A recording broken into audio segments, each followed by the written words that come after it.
What in tarnation?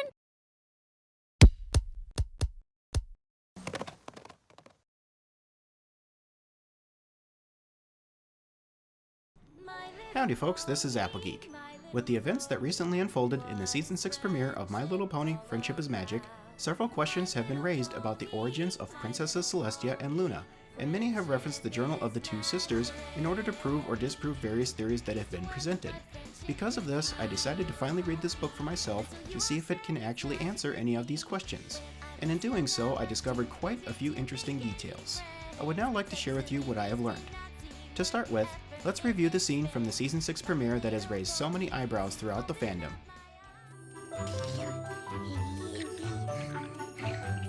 The baby is an Alicorn? It looks that way. But I thought Alicorn wings had to be earned by accomplishing some great princess-worthy deed. Yeah, how can you just be born with them? The birth of an Alicorn is something Equestria has never seen. It is beyond even our understanding.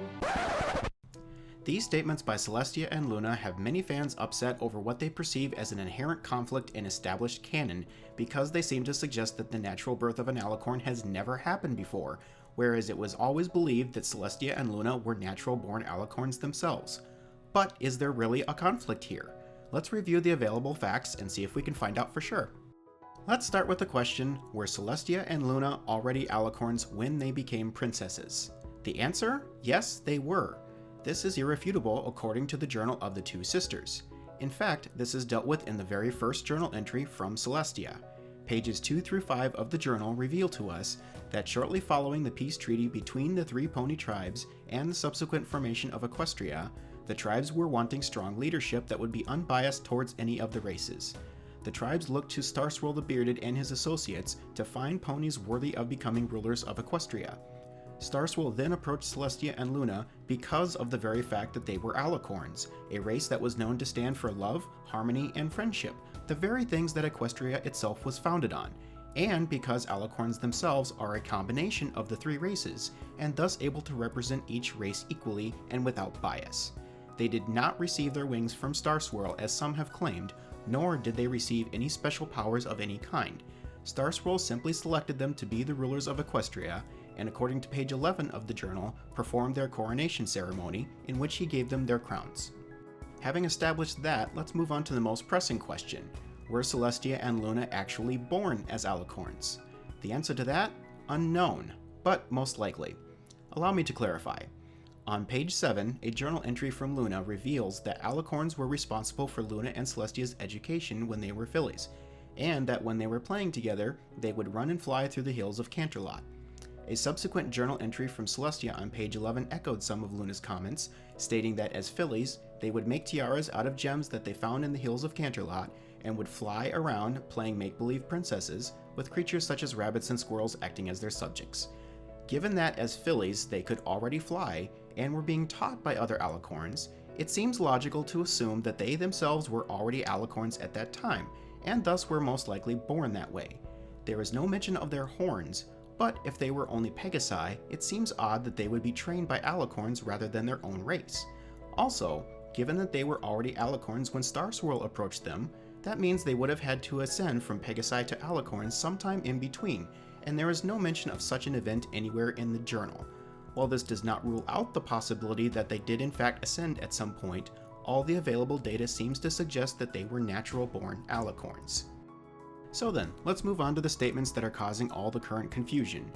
Why did Celestia claim that the birth of an Alicorn is something that Equestria has never seen before? This is actually very easy to answer. Given the facts previously mentioned, Celestia and Luna were clearly born prior to the founding of Equestria, and for reasons unknown to us, there has simply never been another Alicorn born in all the time they've ruled.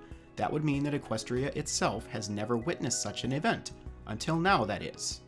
And what about Luna's claim that the birth of an Alicorn foal is beyond even their own understanding?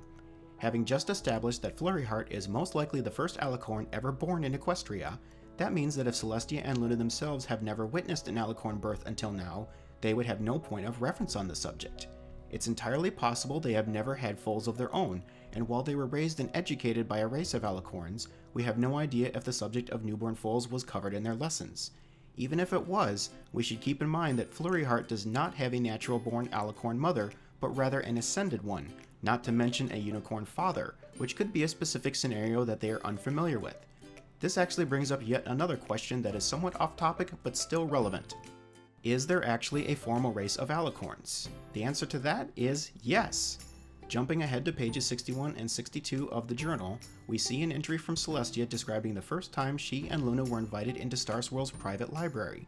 In describing the wealth of information available there, Celestia stated, and I quote, "Just scanning the shelves, I saw information that I hadn't even touched upon in all my years of study. Just as an example, while I've read plenty on Alicorn magic, the unicorns have their own theories and practices that differ from our ways." End quote. This is a key piece of information for two specific reasons. Reason number one, it establishes that there was an actual race of Alicorns that had their own unique form of magic. Extrapolating from that, they most likely had an entirely separate culture of their own. Reason number two is that by noting that Celestia had studied Alicorn magic for many years, and yet was unfamiliar with unicorn magic, it further reinforces the fact that Celestia and Luna were members of this race from a very early age, and immersed in their own culture so much that they hadn't gotten a chance to study much about the cultures of the other races. That said, we still don't know the true origins of the race. On page 69 of the journal, there is an entry from Luna where she has encountered a village of zebras deep in the Everfree Forest who were unfamiliar with the Alicorn race. Luna explained to them the differences between Earth ponies, unicorn, and Pegasi, and then stated that Alicorns are an amalgamation of all three races. That wording is rather odd and almost seems to suggest that the Alicorn race, though it now has a culture of its own, was originally created from ponies of the other races, possibly through natural birth or by ascension, similar to what happened with Cadence and Twilight. Unfortunately, that's all the information available that I can find on the subject, so the true origins remain a mystery. But I digress. So, where does all this leave us with the original question of canon conflict? Based on all the data I have reviewed, here is what I believe to be true. Celestia and Luna were born before the founding of Equestria. There is strong evidence to suggest that they were indeed Alicorns from birth. And finally, Equestria itself, since its founding, has most likely never seen the natural birth of an Alicorn until Flurryheart, leaving Celestia and Luna at a loss as to what this means for the future of Equestria.